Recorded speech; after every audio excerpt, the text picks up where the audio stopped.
Thanks so much to our title sponsor, Visit Bloomington. We would not be here without them. Check them out, visitbloomington.com. Hey, say, honey, let's go out to eat. Relieve our culinary duties. With all these restaurants to sweep us off our feet, they're bound to turn us into foodies.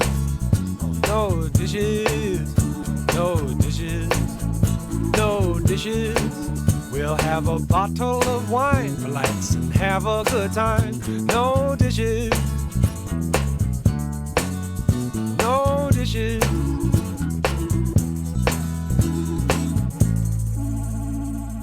Welcome to another episode of the No Dishes Podcast. I'm very excited. We are here with Andy Butler and Mabel Ojeda. Beautiful. Oh, all right. I'll take it. And we're talking Butler Winery. Thanks for being here, guys. Yeah, thanks for having us. Thank you for inviting us. Yeah. So can you give us a little bit of the background of Butler Winery? It's obviously one of the two in Bloomington. Everyone always thinks of Butler and Oliver. Yeah. So my dad, if I go way back, my parents met at IU. They're both students there. Graduated from school. My dad was studying biology. He went to Minnesota to get his master's in limnology, which is like aquatic microbiology, dealing with like algae and things. And you said it's limnology? Limnology, I think is how it's pronounced. Came back to Bloomington to do his doctorate, but the program lost funding or something. That didn't work out. And so he's like, I need a job. My oldest brother had just been born. So he, needed to pay the bills, et cetera. So Oliver Winery was relatively new at that time. So he got a job in their lab over there. This would have been in the kind of mid-late 70s. Wow, okay. They opened in 1970, I believe, or 71, something like that. Yeah, so real early, though. Real early. And then he was there for several years. He became their winemaker and then left to start his own thing in 1983.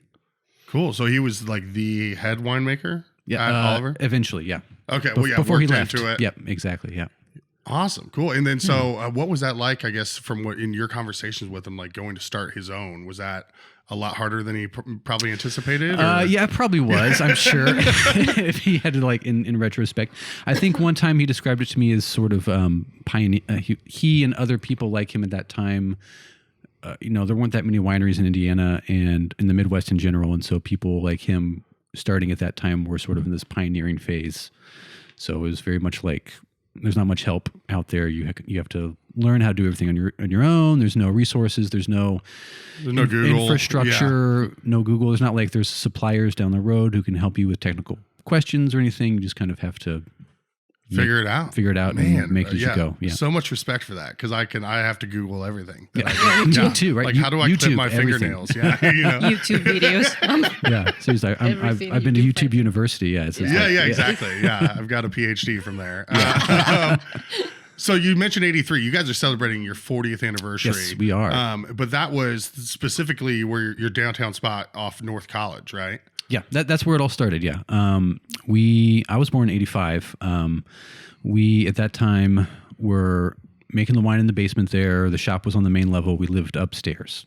So it was all, on one spot there. So you grew up in the house where the wine's being made. Yep. Wow. Yeah. Okay. Wow. That is, talk about immersive, know? Right? Totally. Yeah. Dipping the kids and, their feet in the I was going to say, what age should you have your first sip of wine? Do you even? I don't remember. I'd say one of my earliest memories, maybe my earliest memory is looking out the back window, and it was during Crush.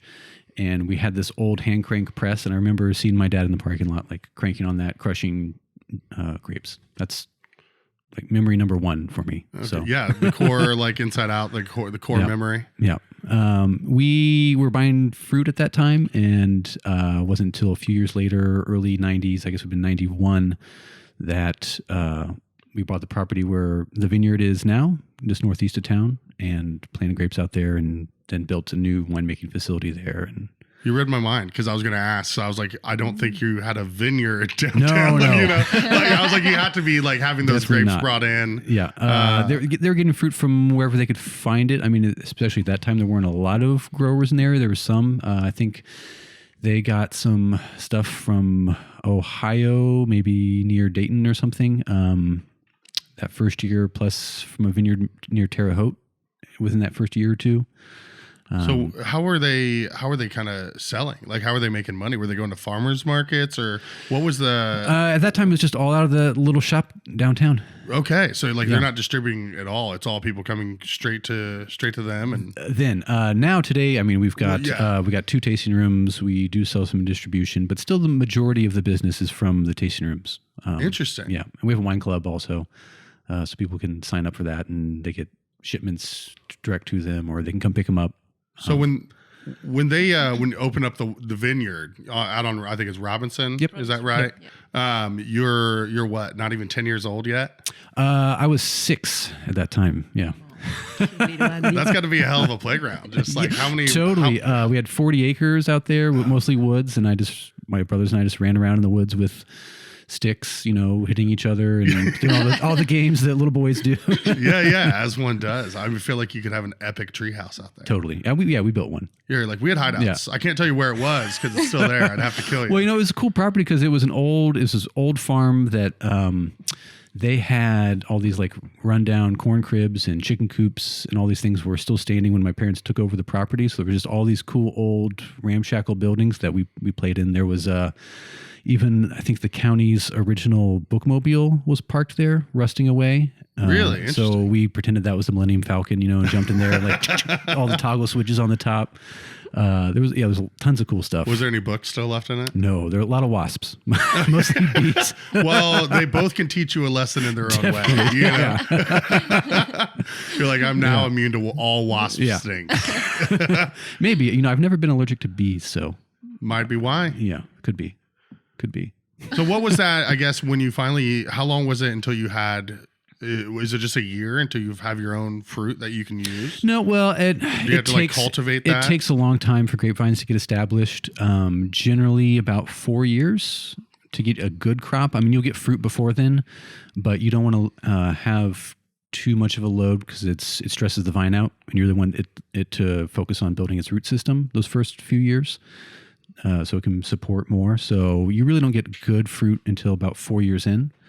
And then a vine can last anywhere from 10 to 20 to 30 to 100 years, depending on the climate and the soil and the type of vine it is, et cetera. So, yeah, I remember I was telling you before we started, when I was the wine person at Sweetgrass, we had this like Bedrock Old Vines Inn. Oh, sure. Like 90-year-old vines or something. I know that brand. They specialize in all old vine stuff. And it was so good. Yeah. I remember that being one of just super cool. That one, and my main favorite was it was Martinelli Pinot Noir. Oh yeah, and they also have some old vine stuff too. The Martinelli. Okay. Yeah. Yeah, it was like a $50 bottle of Pinot. We sold it for $120, but it's like still to this day, I think my favorite Pinot Noir, and it's not even that expensive, but it just like hit all the right notes for me. Yeah, yeah. Wine doesn't have to be expensive, right? To be awesome, or to be life changing, or to just be the perfect thing in that moment for you, for the meal, or for your friends, what you're drinking with, whatever. Do you feel like there's a certain price point though, where like you do see a jump in quality, just in the market as a whole? In the market, I would say, it kind of depends a little bit on the market because, different markets carry different price categories, sort of like the cheapest bottle you can find in Napa Valley is going to be $30, whereas versus $8 here. Yeah, right. So it kind of depends on the market, I would say, but in general, I don't know what you think, over $15 to $20 is where you see in the larger market. Yeah, but it's really hard to say. Yeah, if you're shopping at the grocery store, like if you go down to Kroger here and you're looking at the wine shelves, I'd say, yeah, you got, I don't know, you get like some good $25, $20 Yep. around. Okay, sure. Yeah, I feel But like again, it depends also the variety. Sometimes there are varieties that are cheaper compared to others. Yeah, you can get a really good Sauvignon Blanc for $10, for instance. But then a good cab is tougher. So it's going to be a little different. It's very dependent. So speaking of varietals, what growing grapes in Indiana, what are the varietals that grow best here?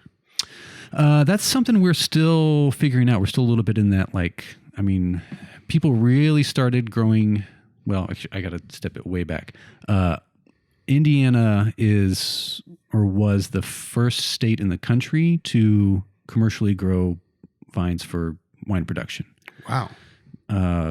Actually, my dad wrote a book about this. You can check it out. I'll give it to you. I'll give you a copy. Okay, great. It's called Sweet. Indiana Wine. Super simple. If anybody out there has a copy or they know of it, Indiana Indiana wine. wine. Yeah. 1800, more or less, is about when wine production started here along the Ohio River. Swiss immigrants coming over from Europe, escaping Napoleonic Wars. They settled along where Vevey is now. That's why it's Switzerland counties, because they were Swiss immigrants, and they still have the Swiss Wine Fest down there to this day. But in that area along the river, they planted grapes. They were making wines for commercial production, making wine to sell. And that continued all along the Ohio River. Cincinnati was the center for American wine production around the Civil War or just before the Civil War that time. What a crazy trivia fact. What was right? the first state to commercially have wine, wine vineyards? Yeah. And then it all pretty much disappeared during and after the Civil War. That kind of killed it. No one was taking care of the vines because everyone went off to war. Around that same time, people started deciding that whiskey was easier to make and you get more profit, bang for your buck, per acre. Yeah. So, that whole area became a huge whiskey producing area, and all the history of the winemaking kind of disappeared. You get more bang for your buck if you're trying to get drunk too. Also. off of liquor. Yeah, I was like, in a few different ways. So that disappeared and then didn't really come back right until Oliver Winery opened in 1970. There was a huge period there during Prohibition where it was illegal to make wine here. That was just like these laws were held over for a long time past Prohibition. And the Small Winery Act, I think Bill Oliver Sr. was instrumental in getting that passed to allow small production wineries to once again open. And then they were the first. And then, so since 1970 is when you're talking about like the modern era for winemaking here. Well, that's so interesting to know that there is such a rich culture of winemaking in Indiana. Just like it's kind of mind-boggling. Yeah, well, yeah, totally. It's a little known fact. I mean, all the time when we were living in California, I mentioned that I was from Indiana and that my family had a winery, and people would be like, huh? When I met him, and he's like, oh, my family has a winery in Indiana. I'm like, huh? I plead guilty. Yeah, you're like a pig farm and a winery aren't the same thing. I didn't know, Yeah. and it's totally ignorance. Like we need to, and that's the thing. Like we need to make sure that people understand and know about the history. There's so much to know about Indiana. There's so much. Don't miss Constellation Stage and Screen's family holiday show, Matilda the Musical, on stage December 14th through 31st at the Buskirk Chumley Theater. From the visionary mind of Roald Dahl comes the Tony Award-winning Matilda the Musical. Packed with high-energy dance numbers and astonishing stage magic, children and adults alike will be thrilled and delighted by the story of an extraordinary little girl. See Roald Dahl's Matilda the Musical on stage December 14th through 31st in downtown Bloomington. Find tickets at cconstellation.org. But back to your question about varietals. We mostly grow French hybrids, so those are vines that somewhere in their past have been crossbred with vinifera vines and another species, and there's several species of grapevine, but vinifera is the main one, like Cabernet Sauvignon, Cabernet Franc, Merlot, all those are vinifera. So French hybrids have some of that heritage mixed with some other heritage, and this was hybridizing mostly done by French scientists in like the early 1900s, early to mid. There's more recent ones now, but they're bred for more cold hardiness, more disease resistant. It's very humid here, so you need a vine that's kind of more resistant against downy mildew, powdery mildew. These are different molds that'll grow on the fruit, with our hot, humid Indiana summers. So some of the things we grow are Chambourcin, Chardonnay, Tremonette, Marquette, Norton, Vignol. Norton's actually a native grape, not hybrid, but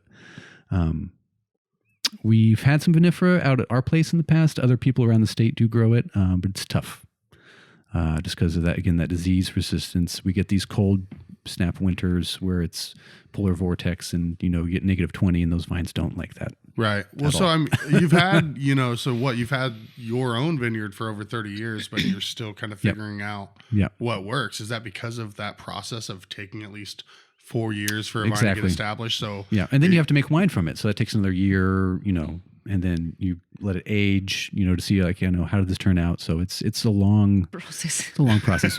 Beer is so much easier. Well, make it. And you guys sell homebrew kits, don't you? At your downtown shop? Yeah, that's been a long running part of the business there. I don't know what year my dad started that, but probably in the late 80s. It was pretty early on, just as a way to supplement their income at the time. And home brewing was huge at that time. It was like a big growing movement. And actually, I mean, every brewery pretty much in town here started because the founders were home brewers who came into our shop and bought supplies and were like learning how to brew beer. The guys that started Upland originally and BBC and all of those. That's super cool. Yeah, I know one of my buddies, Russ Levitt, was one of the early Russ. guys, and I know that they were, what a character, man. I hope he's doing well. Hi, Russ. I'm going to text you after this. Check in. Russ is a great guy. Dude, one of the just most talented people in so many different ways. I used to go over to his house on a few Saturday mornings in a row, and he just made us these amazing breakfasts, and we watched Premier League. Yeah, nice. I was like, this is awesome. Then he has this amazing recording studio. I'm like, dude, Russ, like, you got it figured out, dude. Like, I've been living life all wrong this whole time. But yeah, I knew he was one of the original guys with Upland, and I've never thought about Butler's impact on our incredible craft beer scene here in Bloomington. Well, even now, like some of the guys that work over at Upland, for instance, like Eli and Matt Wisely, they actually worked at Butler Winery. It's been, I don't know, 15 years ago, maybe, in the shop there. Wow, you guys need to get like an alumni thing going on, like 10-year reunion or whatever. No, Matt's a great guy. Yep. Yeah, that's there's got to be a way.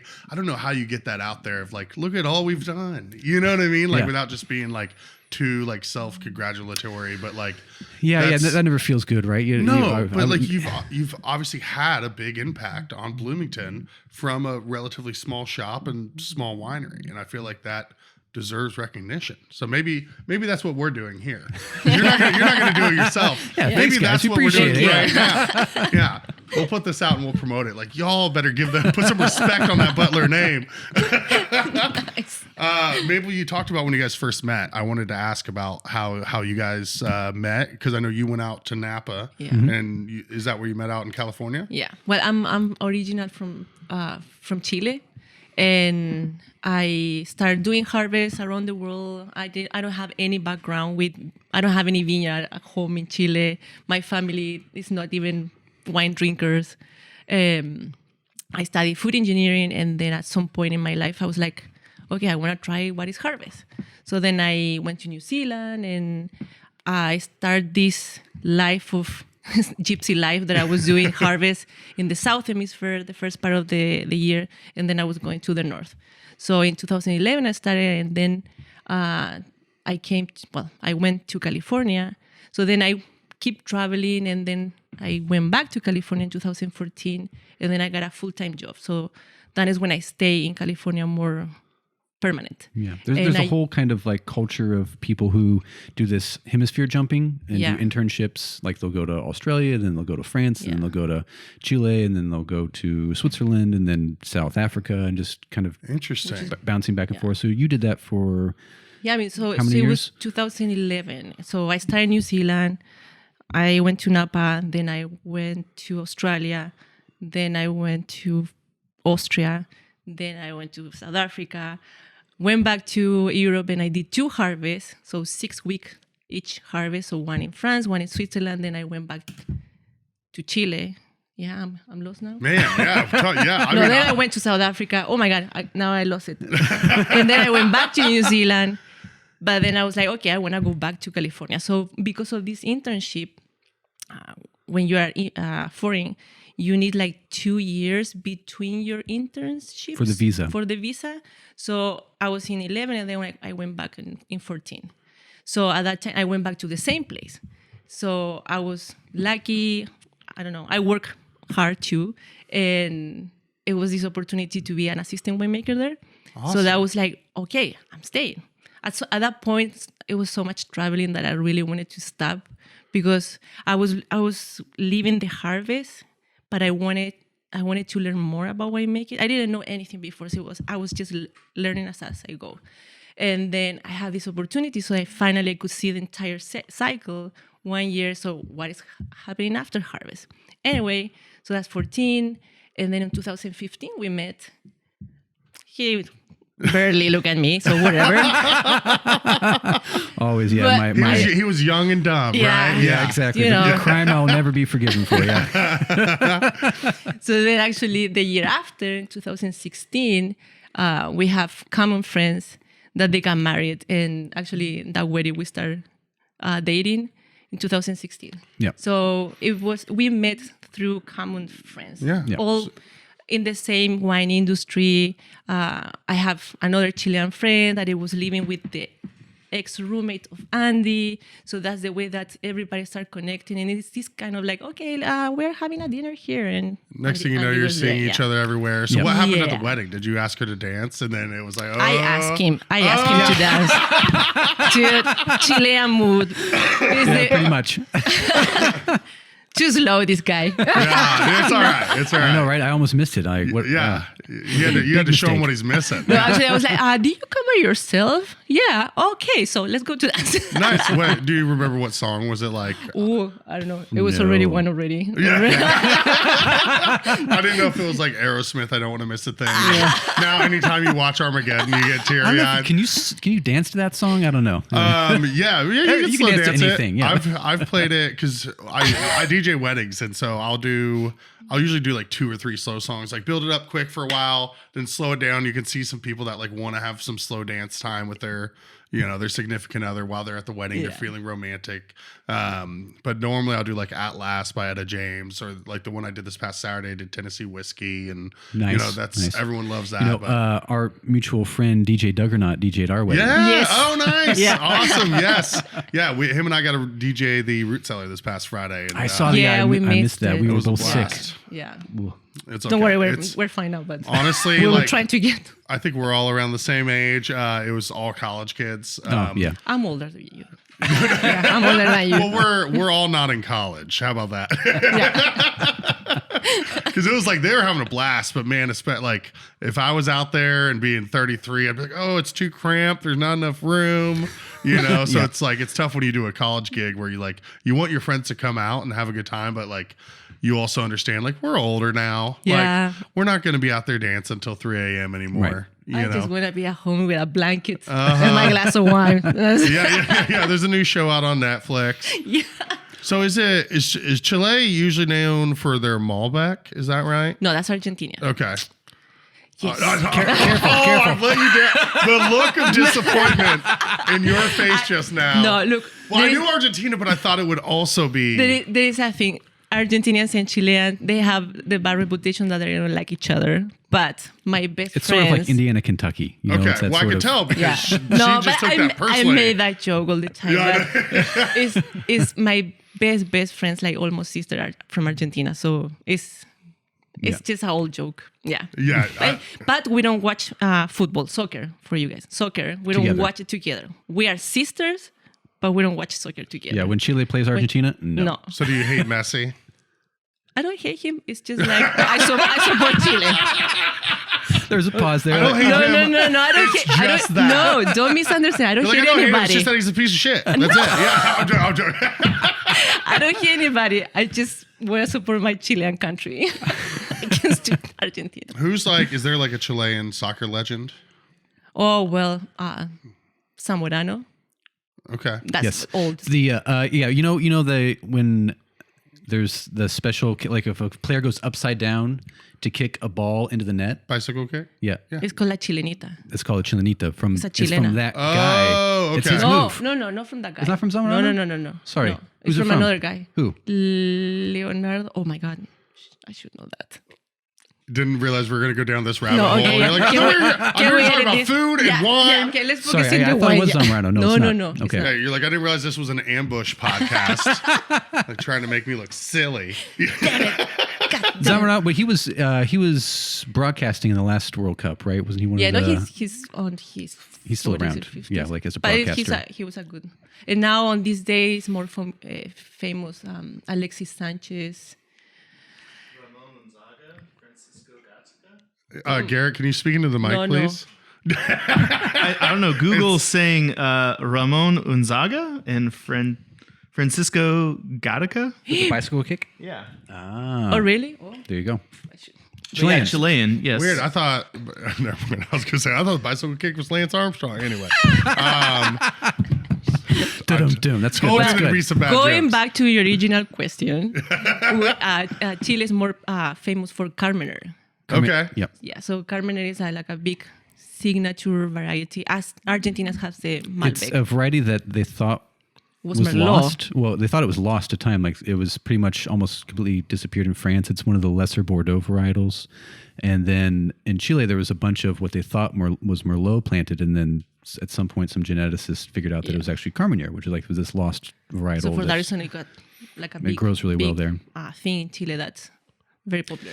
Chile also, because of the Andes Mountains, never suffered from phylloxera, which is a pest that attacks the roots of vines that was native to North America. The French in the 1800s, late 1800s, right? Were bringing vines from the Americas back to France to like try to see what some of these Native American varieties, maybe they grow well here. We want to experiment. And they accidentally brought this pest with them that completely wiped out pretty much all the vineyards in France and a lot of other European countries. Also, things that were planted here in the Americas, they were bringing vinifera over here. That didn't like the phylloxera. So it sort of became this worldwide problem that was fixed eventually when some Texas agronomist figured out how to graft one species of grapevine root onto a grapevine so that the root, which would have American heritage, would be protected from this pest. Yeah. But then you can grow Chardonnay on top of it. Interesting. But in Chile, they've got all these old vineyards that predate that time. A lot of them from when the Spanish came through there and planted stuff in the 1600s. That they have vines that are still living, like maybe 300 plus years old, that are on their own roots. So it's like a very special place because the Andes Mountains is protected. Like pests don't come in. Which is this is a variety called País. That here That's the oldest one that's there. that's the oldest. So all the Spanish, the missionaries, they brought all these Missionaries. grapes. Missionaries. Yeah, you said it perfect. You guys make a good team. Yeah, it's a game all the time. How do you say that? Okay, perfect. But so that is a variety, a Spanish variety called País that here in United States called Mission. In California. So from Mexico, it was brought to California. Same thing to make the wine from the mass. So it from the was church. When ERCAT, Spanish missionaries were like making their little colonies all up and down the western coast of this North and South America, they were planting this grape kind of as they went to make their wine for mass. Yeah. So actually, like with Andy, when we were in California working, he was working in a winery, I was working in another winery, winemaker, in production.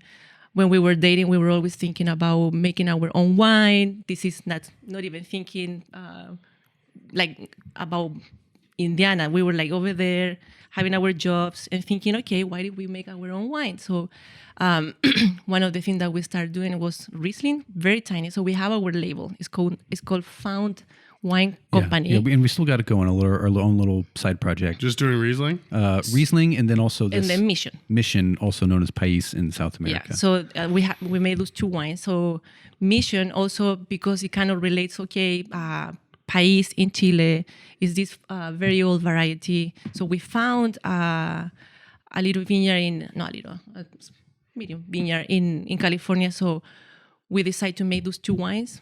And The Bloomington Town Planner is a community calendar owned and published by local residents John and Sharon Martin. Mailed out to Bloomington homes in December of each year, it features school schedules and community events. And don't forget the coupons at the bottom of the calendar. They'll save you money and help you decide on the next restaurant or retailer to check out here in the Bloomington area. Town Planner also has an online calendar which will be found at townplanner.com. Make sure to sign up for their weekly e-newsletter so you can stay on top of all the fun events going on around town. So now do you just have them produced and you sell them online, or how? Yeah, we have our website. When we were there, we were reaching out directly to restaurants or... Yeah, it's very small. It's super small production. Super tiny. We were making all that ourselves while we were living there. We didn't make any this harvest, because we were here, but we plan on next year trying to make a little trip back to, because those grapes are picked after we're pretty much done with things here. So we're going to do harvest here next year, and then maybe sit back to make those wines in Napa next year. Yeah, we'll see. Super exciting. Yeah. So what's keep it going. For those curious, what's the website? Found Wine Co. Yeah, foundwineco.com. Okay. Yeah. Well, so that's our wine. So that's the other thing. Like, I need to learn also here how Indiana works with all the sales part, right? Because it's backwards. Yeah, we're not good salespeople. We both know how to make wine, but like selling, it's the hardest part, man. It's the hardest part. It's the hardest part. I mean, for me, like when I started in this, like as I told you, I studied food engineering. I started doing harvest, and my world of wine industry was in the cellar, working with a team, receiving the grapes, doing all the crushing, learning about new equipment or what is the next treatment or the process, all that processing and production, right? And I was always looking at the sales. Sales must be so easy. Until we make our own wine, and making the wine sounds easy now, because it's so difficult, especially if, I don't know, my personality is not like, I'm going to go and I'm going to talk about me and sell to you. Who am I? What am I doing? Yep. I don't have that. And I respect so much the people that has that do because it, do it well, yeah. It's a really good skill, and I'm jealous. I really want to learn how to do it. And also, beside all the skills and all the knowledge that you need to have for sales, is all the regulations around, all the, each state. Yeah, every state's your different country with their so laws complicated. I know. with the wine and the sales. alcohol. Yeah. Well, yeah, the 3-tier system is that like, thing. yeah, that is another language for me. I'm trying to learn English. I'm forgetting my Spanish, and now I have to learn about all these regulations. Then the 3 tiers. Like, oh my God, I just want to go back to the cellar and make wine. Well, it's funny because like the salespeople that might have those skills you're jealous of, they're jealous that they don't have those. Oh, of course, yeah. They you know what I mean? It's just want to poke their head in the cellar. They want to know what's going on. They're always, of course, it's the same thing as like front of the house, back of the house. Exactly. Kind of. Yeah. There's some differences there. Yeah, but it's like you're a back of house, whereas your salesman's your front of house, and it's even in the production of wine, it's just like very similar to restaurant dynamics. Yeah. Yeah, so we're learning that part. Now coming to Butler Winery, I feel like we need to get all those things together, because we're trying to. I mean, it's already set up, like the winery. Yeah, it's a different situation than our own little side project brand, because it's something that's existed for a long time. Yeah. It's up and running. It's it's a ship that's sailing, and we just need to jump on board and not sink it. Yeah, for sure. Exactly. Yeah, I totally understand. Just like, okay, I got something good. Don't screw it up. Yeah. But at the same time, I mean, we want to. It's the winery's been around for 40 years, and so there's things that definitely need to be updated. We can improve. You always want to be moving forward, because if you're not moving forward, you're falling behind. Yeah. So when it's like good to have that stability, but yeah, it's like maybe there could be more room for growth here. Yeah. More fun, exciting things we can do to get our name out there and get people excited about the product that you're making, especially when you're making a really great product. You've been doing it for so long, but like if you can't sell it properly, people aren't going to know. You know, so it's trying to figure out all those pieces. The relationships. Who can help you, who's in town. So did you come back from Napa to take over kind of Butler? We're freshly back. I mean, we moved August 4th. Oh, was when wow. we got Very here. fresh. Not even- Okay. It's not Yeah. even 3 months. We're going to have to do a follow-up once you really dive in. Yeah. Are you guys still in town? I mean, we're still reintegrating into the community, like, and also we came like right when harvest started, so we kind of like hit the ground running with work, and I've still got a bunch of friends that I haven't even seen yet, who've just been like, go. Yeah. How long is the harvest period? About 2 months ish, give or take. It depends a little bit on what you're growing, because some things ripen earlier, some things ripen later. Our first fruit came in mid-August, and then the last fruit was at the end of First week of October. Yeah. So whatever that is, 6 weeks or something. I mean, you receive the fruit, but you still fermenting. So and now you're pressing. in the winemaking process, right? Yeah. Sorry, I didn't mean to cut you off. No, that's Yeah, so I mean, things are either finishing ferment or still ticking along. And so next is you go through and you taste everything, you evaluate, and you kind of decide what blends these things might be destined for, and then the steps you got to get to from here to there, what you need to do winemaking wise to make sure the wine gets there without. Don't fuck it up. That's what we always say. Oh yeah. Who are you taking the reins from? Is it your parents, or who have been doing those things? My parents are still there 7 days a week. They're both in their 70s, so it's like it's time for them to if not retire, to take a little bit of a step back. Do we enjoy the fruits of their labor? Yeah, that's a pun. I know. Yes. nice. Yeah. Thank you. I told you one would come. You got there.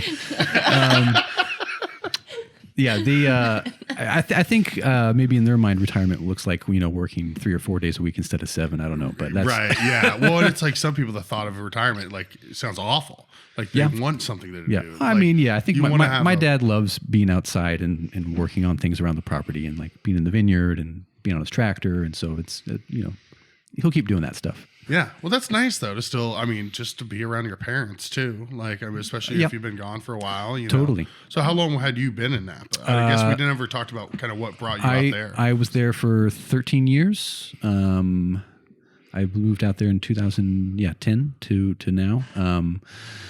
I guess, really just kind of I was 25 when I left here, so it was more just like a sense of adventure, that type of thing, like just go out into the world and figure out something else to do. Yeah, what life See is like things outside of Indiana. Yeah. I mean, that was the main thing. I had friends in California, so that was one of the reasons I ended up there. Actually, TV Mike being one of them. Awesome. He was part of a group of people I knew that lived out there, so I headed that way. Gosh, yeah, it's flown by. Yeah. So I guess, how far out of high school were you? Because did you go to South, North? I went to North, and I went to IU after that. So I got a degree in English there, which is always I'm speaking it right now, right? Yeah, paying off. Yeah. Well worth it. People say degrees aren't worth it anymore. And then after school, I actually stayed in town a few more years because some friends and I wound up opening a bar here in town, House Bar. Very well Popular, right? Yeah, I went there many of times. Yeah, that's me and Andy Aronis opened it up originally, and then we brought on Colin Bellini as another partner when we opened up the Rail after that. So yeah. I mean, let's dive into that, because I feel like House Bar is legendary, especially those that have worked in the service industry. Yeah, I got my tattoo. Oh, right there it is. I love it. Yeah, you can show that off. We'll zoom in. Zoom in, yeah. Yeah, the pink drink and The pink drink, playing yeah. threes and Oh yeah. yeah, it got a little rowdy in there. It did from time to time, yeah. Yeah. It was you could tell it would be like that on our opening night. What are they called? The excise showed up. Your opening night. On opening night. Oh, that's cool. They shoved their way in. We had a huge crowd in there, and they shoved their way in, came behind the bar because they didn't believe that it was a real bar. That no way did we have a license. Of course we had a license. Otherwise, what idiots would be doing. Yeah. So we kind of like bring it out and show it to them. So that was the start.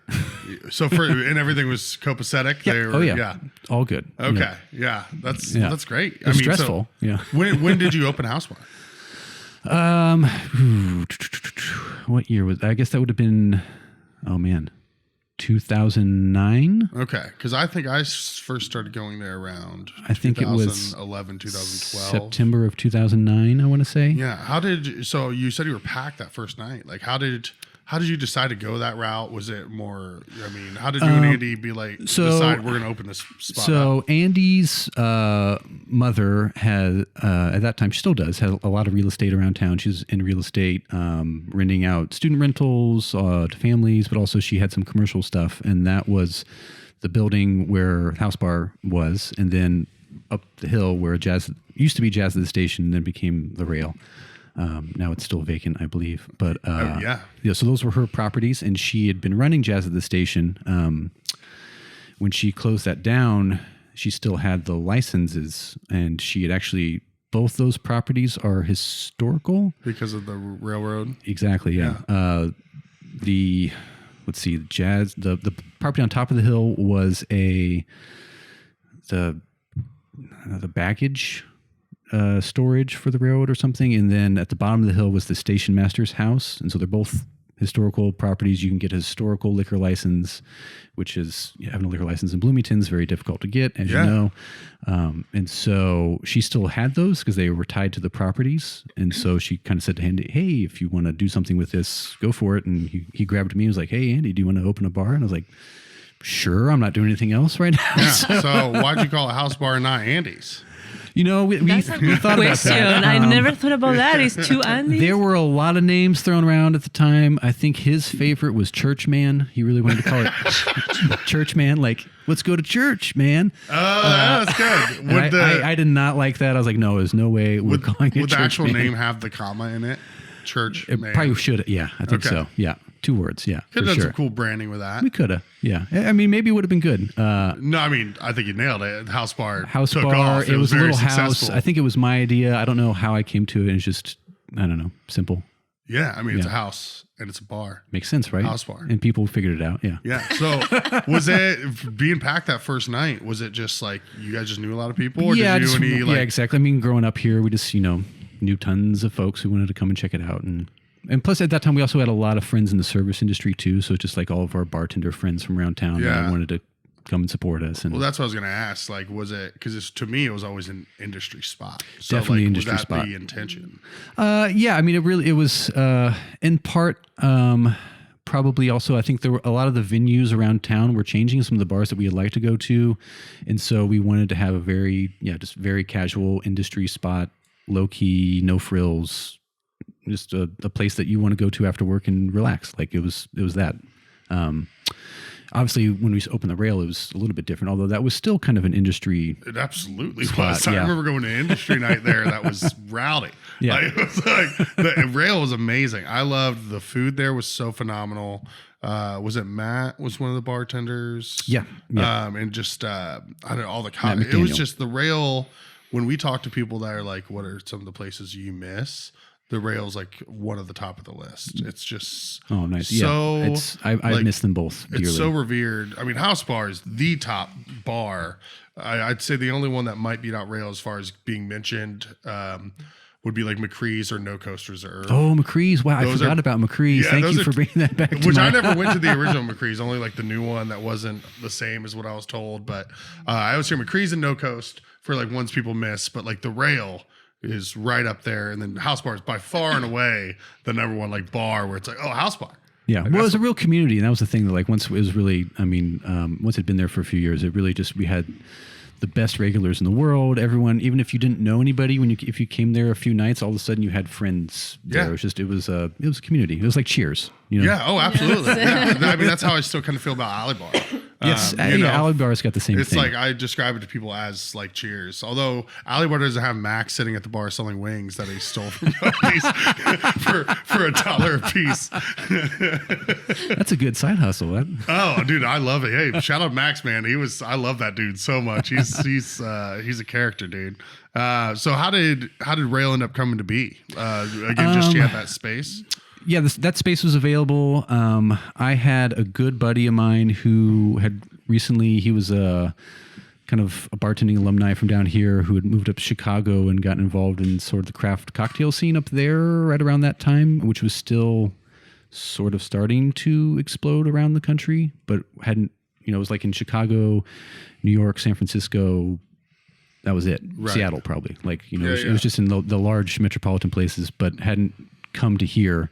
And I went up to visit him a bunch of times and got super into it. And he gave me some of his recipes, and he came down here and kind of helped us start playing with stuff over just at house bars. So there were certain nights, I don't know if you were there at that time, but we would just, house bar, is like it's very much like a Jameson and PBR place, or it was, right? Yeah. But some nights we had all these bottles, all these like liqueurs and fancy stuff like sitting off to the side that weren't normally there, and that's because we were just like starting to play with recipes, and we were doing the whole chopping ice thing and kind of doing the experiment stuff down there. So what a contrast to have that in house bar. So we thought it'd be fun to try it and up the hill. So we did it, and plus we wanted the same thing. House bar only had like Campbell's soup. It wasn't really any real food. So your $30 having Campbell's soup, late night good food available was also something that you didn't have much around town. Yeah, no, that was the best part about the rail, was like, especially working in the industry, you're not off until 11:30, but you don't want fast food. You want good food, and the rail provided that. Yeah. And you could go in there at midnight and it was packed with people eating. Yep. And we still don't have that since the rail closed. Anybody out there? There's an opportunity. Season 5 of the No Dishes podcast is brought to you by visitbloomington.com. VisitBloomington.com is the best resource for restaurant and culinary information, special events, fun activities, places to stay, and more in our area. We share a similar mission here on the No Dishes podcast of highlighting local businesses and the people who make our community unique. We can't thank them enough for hopping on board. Check them out at visitbloomington.com to easily plan your next meal, visit, or night out on the town. So obviously everyone was very upset when House Bar and the rail had to close. Yeah, I've heard rumors about what caused that. Is that something you're at liberty to speak on? It gets into other people's family issues. Exactly. So. Yeah, and I figured it might be a touchy subject. It was. I mean, it was not something we wanted to happen. I wish they were still here. I mean, I guess I could say that. Nothing you can do. Yeah. I mean, so was it after that happened that you're like, okay, I'm going to go to Napa? Actually, I had already moved out prior to that, so I was helping kind of manage them from afar. Okay. And I would come back to town pretty frequently to check on things, and also just obviously to see my family and see friends and stuff. So I was around a decent amount, but I was actually living on the West Coast when it closed. Yeah. Okay. Yeah. Well, that's cool. You were still able to do that though. Like still like have your mark in Bloomington while you're gone. Yeah. Yeah. Oh, I tell you, coming back to town was awesome. I had a bar I could go to, a place I could go eat, like anytime. Like it was so nice.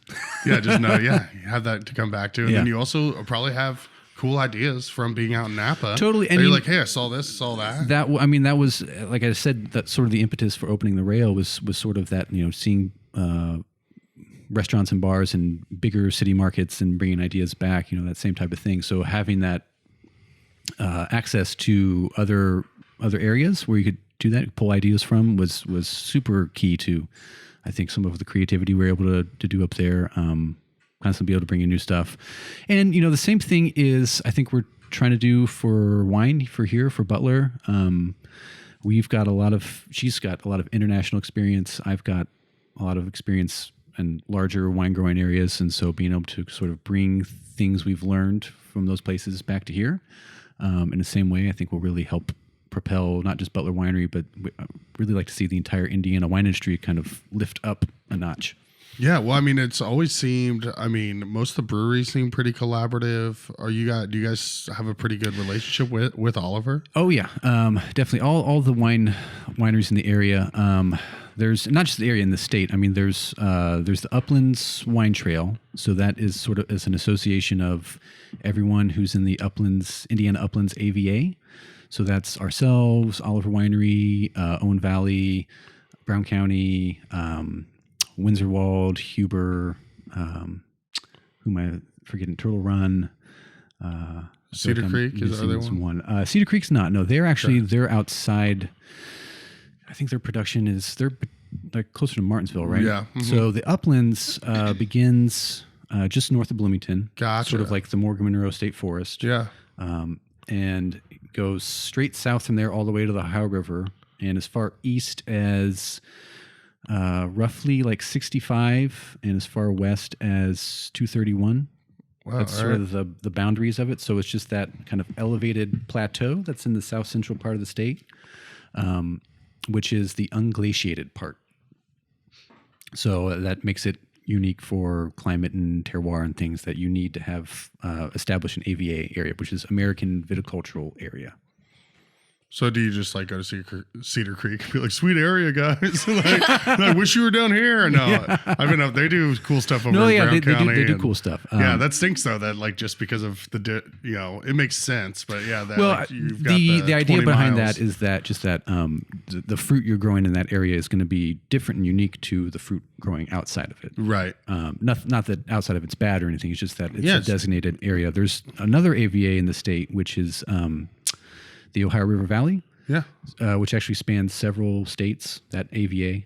So it's huge, but it's just a certain miles distance from the river, north and south, makes up that kind of Going along. corridor. Yeah. So just like in Napa, These are all things that I'm learning, by the way. yeah. Well, this is great. You and me both. You want to come over to this side? We'll just listen to Andy speak. Which might like bring it home to people. There's a lot of more famous AVAs out in Napa. So it'd be like Oakville or Stag's Leap, Howell Mountain. Howell Mountain. These are names people might have heard. Rutherford. So Yeah. those are just like unique. Sac Sleep is the only growing one areas. I know of those, but Yeah. I know that one. Well, now you know another. Now you know the Indiana uplands also. Perfect. Look Yeah. at me, just growing, spread my wings and flying. What so I love the movie Sideways, Sure, and I have yeah. to bring it up. So like, hilarious, right? it's an amazing movie. Is there like, is that disdain for Merlot actually exist in Napa Valley? Well, not disdain, but when that movie came out, I mean, we weren't living there then, but we've heard the stories. Like when that movie came out, like sales of Merlot just plummeted. Yeah. Like, Well, I remember in Pinot Noir, totally it changed went the industry. Yeah. crazy. Yeah, because I saw a chart on that where it was like nuts. Yeah, how- apparently they used to have billboards up and the main highway that goes up and down Napa Valley. There used to be billboards that'd be like, "Come drink our Merlot," and then like within a day, this is like they had to take them down. It was just like sales just dropped off the face of the earth. Like, hey, if Paul Giamatti's not drinking it, I ain't Yeah. drinking it. It's a good rule of thumb. I think it was partly founded, unfounded. I don't know. I think at that time there was probably a lot of cheaply made, not great ones. Yeah, I was gonna That say. were kind of the market was kind of flooded. But as a great, Merlot's great. Like there's a lot of really, a really good beautiful Merlot. It's a beautiful grape, makes beautiful wines. But there was probably bad ones, and so like it was probably fair. Paul Giamatti's in the movie, like his Right. reaction, but it's unfortunate too because it's great grape. Yeah. Do you guys have your what are your particular favorites to drink? Like as far as hard. varietals, I know it's like picking your favorite. Sounds child. bad if I say that I like them all, but but I think one of my favorites, Cabernet Franc, Yeah, and I you really love like that. Riesling. For that reason, also we start making Riesling in our own label, if it's in the white. It's a little difficult just because it's kind of depends on your mood. It depends on the weather, the food you're having it with, Right. or And not also- having it with. And Because some also wines are good being by in themselves. different places. I mean, you go to another country and then you want to drink something that is more Local. Local. yeah, So, of course, yeah. Yeah, like if, for example, here in the winery, like I really love that Chardonnay or the Chambersine. So those are varieties that I don't find in another place. In Napa, I found it here. So definitely that's the one that I'm getting from the winery and I drink it at home. So when you were in New Zealand, were you working in the Marlborough, Marlborough, doing Sauv actually. Blanc? Yeah. Okay. Yeah, it's like huge tracks of Sauvignon Blanc, like a swimming pool. Pressing that. Yeah. So people would kill for a swimming pool. So. No, it was impressive to see so much fruit and huge tanks of Sauvignon Blanc. But really nice. I mean, really good. Like Yeah. You think sometimes that massive production can make crappy wines, but it was really good. Yeah, I was there. Yeah, I mean, back in Learning. my drinking days, I don't remember ever really having a Marlborough Sauv Blanc that wasn't pretty solid. You know what I mean? Yeah, it Like, always delivers. Yeah. always had, Yes. it was always more grapefruity than like other Yeah. Sauvignon Blancs, and I never have liked grapefruit. I'm not a There you picky go. eater. I eat just about anything, but like grapefruit's one that like my brother and my dad would always like put the sugar on it. Oh, yeah. And then have those spoons that like cut Oh, into it. God. And I did squirt it. into your eye, and then Yeah. Just, and I just remember I like threw up once after eating it. Oh, and wow. that just like ruined it for me forever. bad reaction, huh? Yeah, so like Greyhounds, no thank you. You know, yeah. The buses and the cocktail. See, I really like that sort of like really bright acidity and a little bit of bitterness. So I really like a Greyhound and that kind of that profile. But yeah, No, just Everyone's ruined me different. all from being 8 years old and having one bad experience with it. It's like the person like, oh, I drank tequila and threw up. I'm never doing it again. Except it was much younger and with grapefruit. When I was a kid, I had a reaction like that with strawberries. It was like my favorite Really? fruit. And my grandpa used to grow them. He'd bring these huge flats of strawberries that he grew to my parents' house. And like there was one time that I just ate. I probably ate like, I don't know, a whole quart or whatever. And it was like a huge thing of strawberries. And I broke out in hives, like head to toe. But they're still my favorite fruit. Okay, well that's where I was worried. I thought that story was going to you being like, I hate strawberries No. now, and I like that's not a life that I would be happy right. with. Right? Like I love strawberries I have so to be much. careful though. Like I haven't tested that waters. Like I can eat them. About how many? Yeah, but I haven't pushed the envelope. I mean, maybe I've grown out of it, but Yeah, it's should almost I like try it? Yeah. Let's. I think a week from now, Garrett, we'll schedule them. We'll see how many strawberries you can eat until you break out. See what in happens. hives. You want to kill him? No. Come on. We'll have a EpiPen or whatever. This is what the kids want these days. They want things that aren't even pranks called pranks. And, Yeah, right. Yeah, this is extreme our way. challenge. Yeah, well, exactly. Yeah, we're just trying to go viral. Like, will you do it for the pod? Hard experience. That's the first time in my life I've ever said "do it for the pod" for the record. I just wanted to get it, say it once, Note it. and Noted. now I feel much worse about myself. When you get to 100, then we can look back on today and your new catchphrase. Yeah. I've started to. I've said "pod" ironically to some people, and like every time it leaves my mouth, I'm like, God, I hate myself. You know what I mean? Like instead of just being like, yeah, just say the full word, dude. You know, I don't know. Does that get tough though? Just because you probably say it a lot, so you want to abbreviate it, right? I try to say the word podcast as little as possible because it's such a cliche now. Like everyone has their own podcast. Yeah, sure. So sure. like, there's so many shows. right? There's It's so much like, content. oh, like you have your own podcast and you're probably going to tell me how much you love Bitcoin. You know, like it's like they go like almost finance bro without being a full blown. Like I don't have the quarter zip on. Yeah. But I could always rock it. You got one at home. Yeah, exactly. Yeah, I can't go full finance bro. Just mild. Just tip. It's your Halloween costume, right? Yeah, dude, that would be a good one. We're recording this on Halloween. So we all dressed up. yeah, dude, I know. Missed opportunity. Oh no. It's all right. Well, I dressed up as a round grape, so it worked out. Garrett loved that one. That was for you, buddy. That's good. It's good. You want to do the side shot when I say that? Oh, this one here. Round grape. Hey, there it is.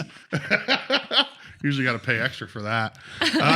So since you've been back, have you been able to, or when you were traveling back, have you been able to go to favorite Bloomington restaurants, or have you found new favorites since you've been back? Some of both, I would say. There's still, I mean, so much has changed since I lived here 13 years ago. A lot of things are the same though, but I don't. Mabel really loves the Uptown Cafe, and that's a place we always go to when we didn't live here. When we were dating, and I was coming like, okay, I'm gonna see Indiana, you know. So he took me to Uptown Cafe, and I really love it. I don't know, it was something that every time that we come back, we were going over there because I don't know. For me, it felt so cozy, and it has this. I don't know. It's something casual but nice. Yeah. You know, that Oh, that and absolutely. nice perfect combo. cocktails. You can sit down. We always sit in the bar. Well, most of the time. Yeah. And I don't know. It has a nice vibe that I like it. Yeah. So that's when we were coming back. But Yeah, I'd say a place we've been recently that's, I know it's not new, but it's new to me, and we really loved it, was Small Favors. oh yeah. Yeah. Awesome. And Nick Dietrich's an old friend. So we were super stoked to check that out, and they nailed it. It was so good. And they have the best wine list in town, by the way, like by far. That dude, I've got so much respect. I've said it a million times of all the people that have ever come on and like feeling out of. So I've had pretty much every guest that's ever come on is more knowledgeable than me about just stuff. But that was the one that I felt the most like just out of my depths. Like this dude just has so much up here. And I just love small. I love everything they do. Yep. And they take risks too. I've had a couple that like didn't hit. Yep. But like all the stuff that hits so hard and like is so like whoa that like it's worth it. You know. Had some, was it ribs that were just like some of the best I've ever had in my ribs. life. It was Well, and just like their cocktails that are wine based. Yep. You know, and just, you know, Bryant, like he knows his stuff really well. Like everyone in there is super knowledgeable. Yep. And just like it's really the epitome of farm to table.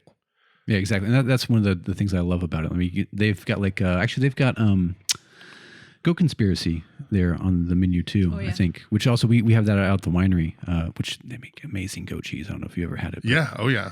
And then I have not made it. Garrett and I were going to go do yoga together. Oh yeah, goat yoga. Yeah. I need to get Go him- yoga. Yeah. He doesn't know it yet, but we were going to. Yeah. That was my I was Halloween really looking present. forward to it. Yeah. Every holiday we get a present. Oh, that's sweet, guys. But yeah, I really love what they're doing. Gosh, Bloomington. This thing, like one of the things I've always told people when I'm telling them about, like, hey, my hometown is like we have amazing restaurants here. Like people don't think of Indiana necessarily as being like a culinary place, but Bloomington really has like so many good It's like very and varied international. places. It's super international. There's tons of talent here, both in hospitality and in the back of the house. Just like it has it, and it's something you can be proud of. It's something I've always been proud of about this town. Yeah, this is something that we've been busy, but the idea is to go in for me to see more places. So I wanna discover what else is out there. Yeah, well, I'm here if you need it. I've tried it all. I think I can count on one hand the restaurants I haven't tried in Bloomington. That's pretty Which ones cool. are they? Yeah, well, I mean, Small Favors is right up there. I just did for the Visit Bloomington like visitors guide. I wrote out like 5 date night spots Nice. and like ice cream spots to go, and that was a lot of Oh yeah, fun. she still needs to get the chocolate mousse too. She hasn't Oh been yet. wow! I would have brought some over. I'm like, come on, Andy. Too Yeah. busy, man. Nothing's more Midwest than Today's apple butter freezing. ice cream. Yeah, so right? we just rolled that out. Okay. Oh, very cool. Okay, we have to go get some. It's classic spot. Well, I'm glad you brought that up because I was going to ask because we had Jay Bear on, who he's a speaker and he travels, what do you say, 45 weeks out of the year, something crazy. And there's this sentiment within some of the community across different social media platforms about Bloomington food scene isn't what it used to be, or it's overrated, it's not that good. But you have people that are very well traveled. You're spending time in Napa, which is known for their culinary scene, and then Jay also very well traveled. Like it's like we are. You do not take it for granted. There's a ton of international options. You have, Nick with his work in the French Quarter and opening a restaurant in London. Like I think the place in New Orleans was James Beard's semifinalist. Yep. And so it's like it's silly. I think it's silly to think like our food scene is not insane for a Southern Indiana very silly city of 80,000 too. It's hard for me to speak to it just because I've been gone for so long. So I maybe don't have the perspective that other people do that maybe have that opinion. But I think there's amazing things here, and I'm sure but there can be more. Also, that's the flip side of the coin is that we need more Small Favors and things. Oh, absolutely. Around town. Yeah. One, like it's so, Small Favors in Uptown, I think are great examples of they're almost polar opposites. Where Uptown's like an institution, sort of. Yeah, it's a large and it's a production, it's a show. When Galen and Michael were on, they talked about that, how it is. It's just very well coordinated, organized, and it's a very large scale operation. And the menu doesn't change that much. They'll do their specials, but they're known for their consistency. Yes. Whereas Small Favors is very small, hyper, like always changing, taking risks. Right. Yeah. And it's like, and there's place for both of them. One's not necessarily better than the other.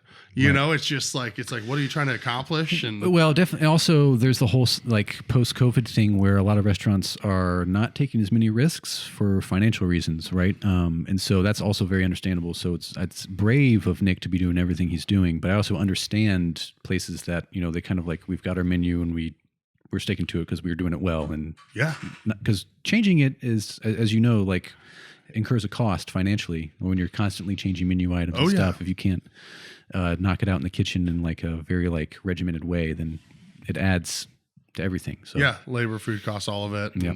And plus you're just going to make people disappointed. Even if you get rid of the least ordered thing on the menu, there's still people that were ordering it. And you've always got to be happy. But it's like something's got to go.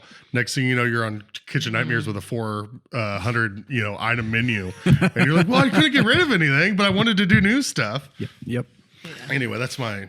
I hope I never run into Gordon Ramsay coming into the ice cream shop tomorrow. It's like, we just dusted up there. I promise. It's like, you guys planned that. This is reality TV. Yeah, I know how this come works. Yeah. Give me a break.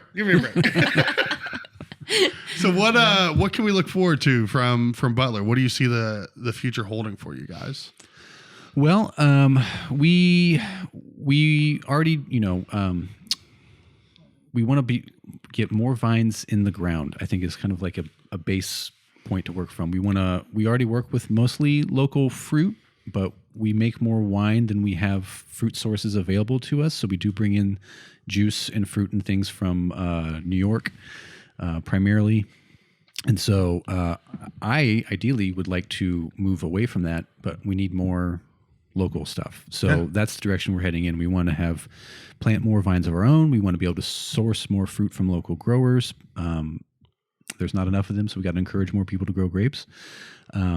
We also want to, that discussion we were having earlier about varietals, is shift maybe some of our varietals to things that grow even better under organic conditions, which is not something anyone's doing in Indiana currently. It's very difficult to do. That's why no one's doing it, but it is possible. You just have to match the right varietal to the place and kind of take a leap of faith, I think, a little bit. So sustainability, moving in the direction of growing organically, local, that's sort of the gist of where we want to take things. So what that looks like is going to be, different as we go year to year, because fruit sources and things will change. And we want to try some new stylistic things too.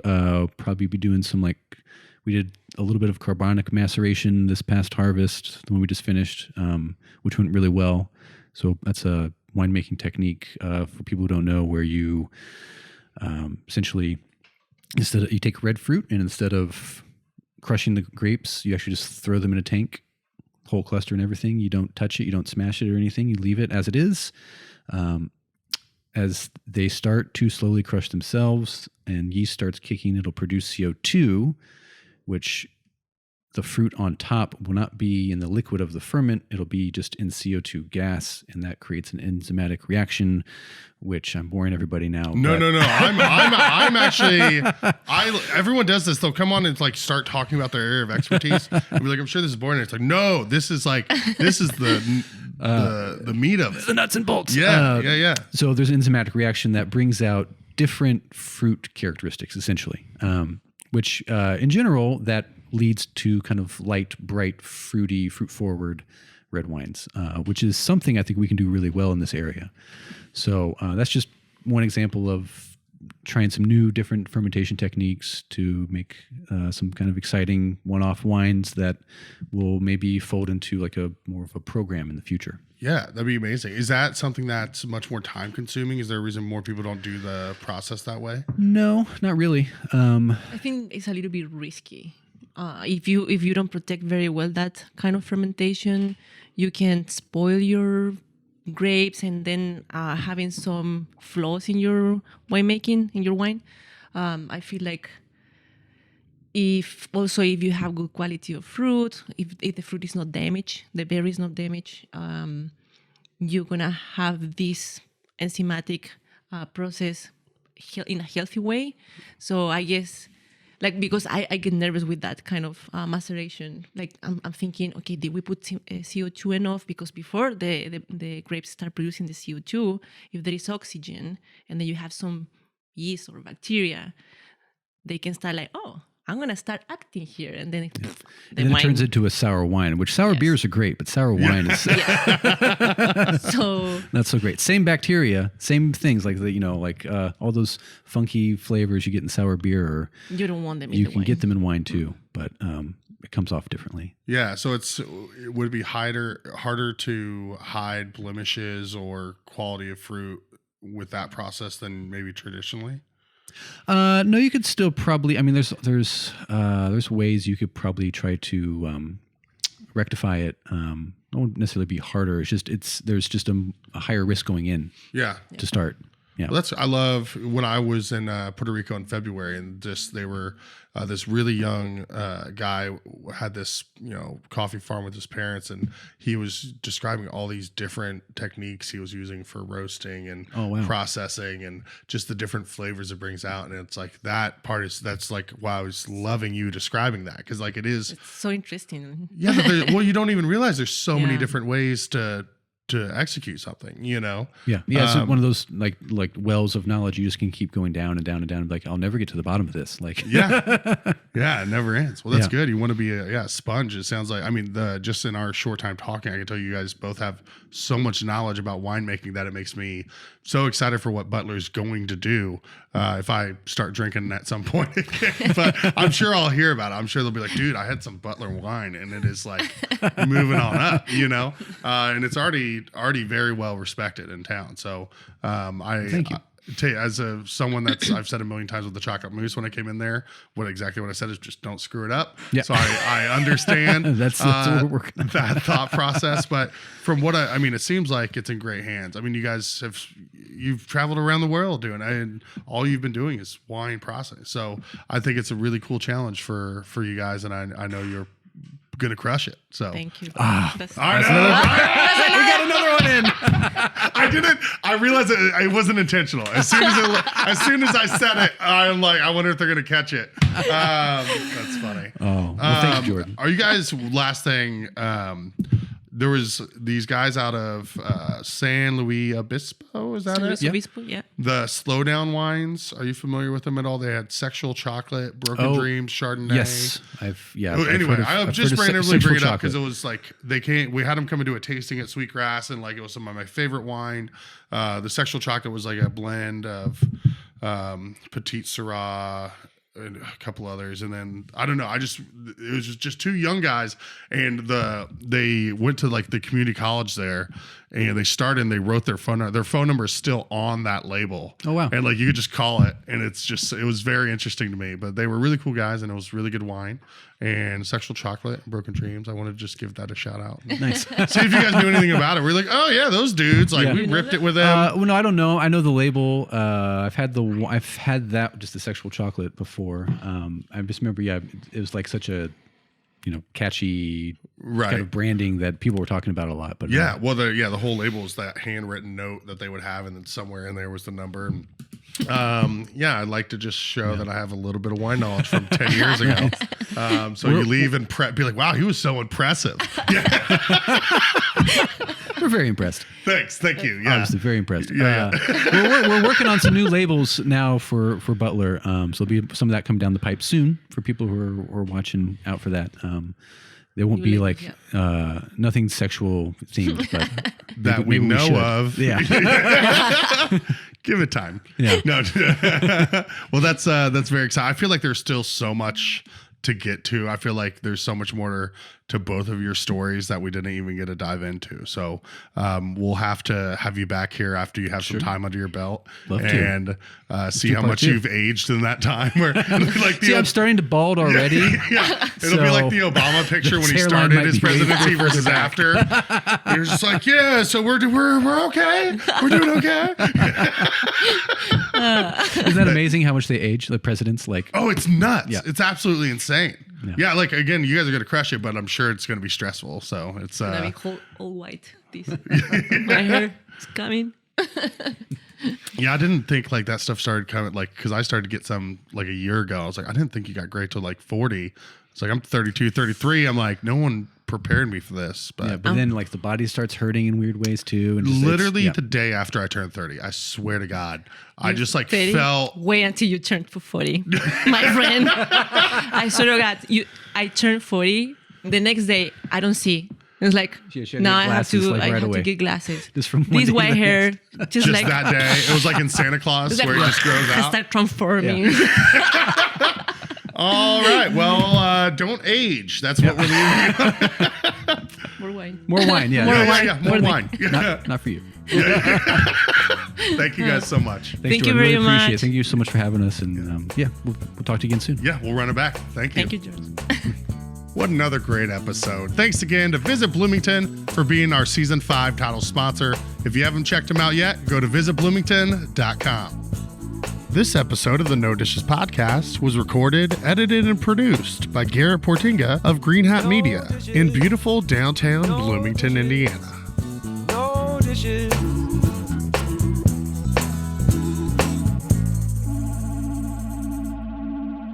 No Dishes Media. No Dishes Media.